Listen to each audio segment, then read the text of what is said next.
Good morning, Team Alabama. We are ready for another Achieve3000. It is hat day here at school. Please ignore. We are reading Native Superheroes Get a New Look. Native Superheroes Get a New Look. And we are reading that the stretch article at a 1280. Again, reading these harder level books will help you to prepare for those state exams. You will never read something that is harder than this on a state exam. So reading this hard stuff is going to get you used to it. So read along with me on the stretch article, and then you will read your article at your Lexile level. Some of the vocabulary that will be new to us today are acuity, and that is a sharpness or acuteness or a keenness.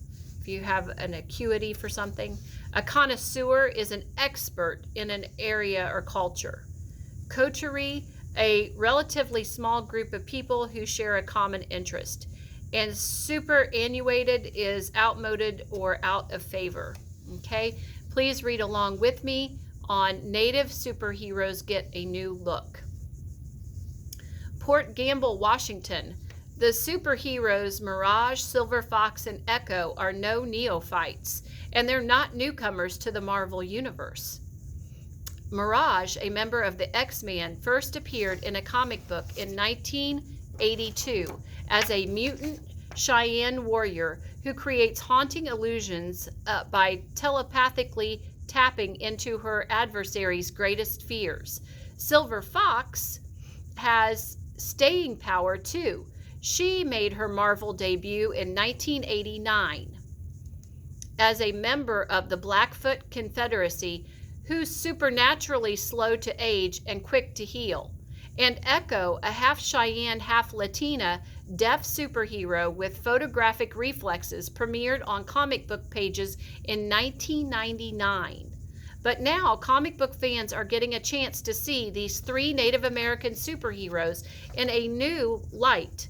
They're each featured in Marvel Voices, Indigenous Voices #1, an anthology written and illustrated by a coterie of indigenous authors and artists who drew on their cultural backgrounds to portray the characters in a way that's authentic and, according to some comic book connoisseurs, marvelous. Okay?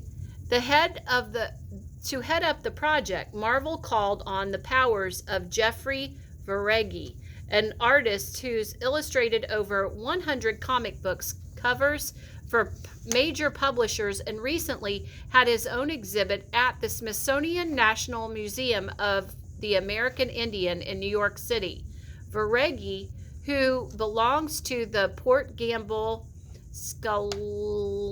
Skalam tribe, sorry about that, guys, in the state of Washington, believes that Native American characters haven't been accurately represented in mainstream comic books and are long overdue for a do-over.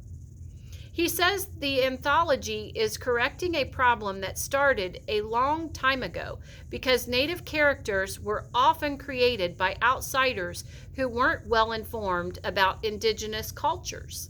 Poor research was done, Veregi said. They were just going off of TV and film. As a result, these superannuated superheroes storylines and illustrations tended to perpetuate stereotypes. Indigenous characters were often relegated to the role of a villain or the stoic sidekick. But critics say that even when they were cast as superheroes, the way they were portrayed just wasn't very creative, compelling, or cool. Many Native superheroes had a persona that was generic or hackneyed, featuring mystic powers or the ability to talk to animals. Most had a less than super look, and they included a loincloth or feather headdress, while Veregi points out heroes from every place else had actual costumes.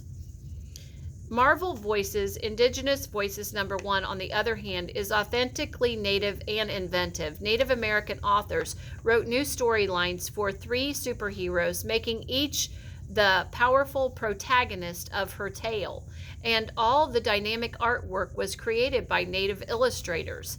Veregi called working on this culturally rich collaboration living a dream. Lee Francis, who owns Red Planet Books, comics in Albuquerque, New Mexico, and helped recruit up-and-coming talent to work on the project, believes it's no accident that many indigenous artists have an affinity for comic books. He sees a connection between modern comics and the culture of his Laguna Pueblo ancestors. I don't want to speak for all Native folks, but I think there's a visual acuity and storytelling sense that aligns perfectly with comic book medium, Francis said, adding that telling stories with pictures harks back to our own stories and petroglyphs. Veregi, meanwhile, is looking to the future, and he hopes the anthology will be an inspiration to young comic book fans, especially aspiring artists among the Native American community. He said that he often meets young readers at comic book conventions or on the reservation where he grew up. I get to tell kids, I grew up on the reservation too. You can do this too. In the meantime, Marvel fans can enjoy the adventures of Mirage, Silver Fox, and Echo in Marvel Voices, Indigenous Voices #1. They're suited up for action and ready to lead the way. Okay, guys, you're going to go ahead and read your article at your Lexile level and answer your activity questions. The goal is always 100%, but we need above a 75 for sure.